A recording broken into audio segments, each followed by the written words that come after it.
O Evangelho em 3 minutos, com Mário Persona. Jesus continua viajando e pregando as boas novas do reino. Ao contrário dos reinos humanos, cuja expansão é garantida pela espada, a expansão do reino de Deus se dá pela semeadura. E aqui é o próprio rei que sai a semear.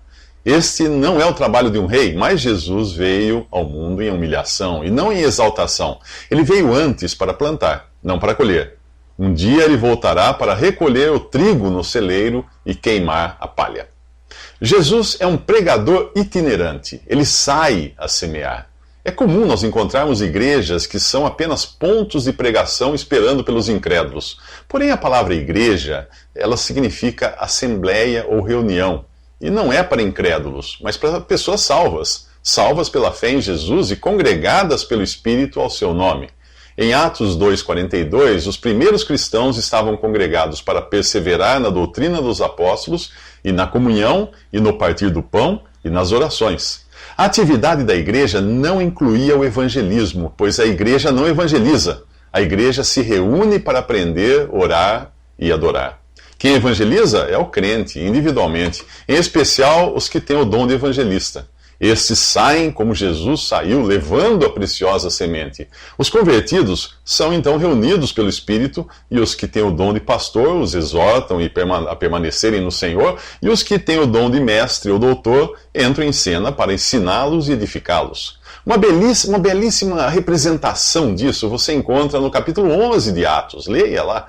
Ali os que foram dispersos pela perseguição chegaram até Antioquia, evangelizando os gregos, ou gentios. Muitos creram e se converteram ao Senhor. Barnabé foi então visitá-los e, fazendo uso do seu dom de pastor, os exortou a permanecerem no Senhor. Então, ele convidou Paulo para ensiná-los, o que Paulo e Barnabé fizeram usando o seu dom de mestre ou doutor. Em Antioquia, eles foram chamados pela primeira vez de cristãos. Isso nos leva a uma questão de suma importância. Como aqueles que creem em Jesus devem ser chamados? O termo cristão aparece mais 2 vezes no Novo Testamento. Em Atos 26, o rei Agripa argumenta que Paulo quer fazer dele um cristão. E na primeira epístola de Pedro, o apóstolo diz que se alguém sofre como cristão, não se envergonhe, mas glorifique a Deus por meio desse nome. Cristão significa simplesmente seguidor de Cristo, seguidor de Jesus. No Novo Testamento, os salvos por Jesus são também chamados de irmãos ou santos, que significa separados para Deus. Qualquer outra denominação não tem fundamento bíblico e nega na prática o testemunho de que há um só corpo de Cristo, a igreja, da qual fazem parte todos os salvos, sem exceção. Você acha que Deus aprovaria que os salvos por Cristo se identificassem por diferentes denominações? Nos próximos 3 minutos, saiba por que Jesus falava por parábolas.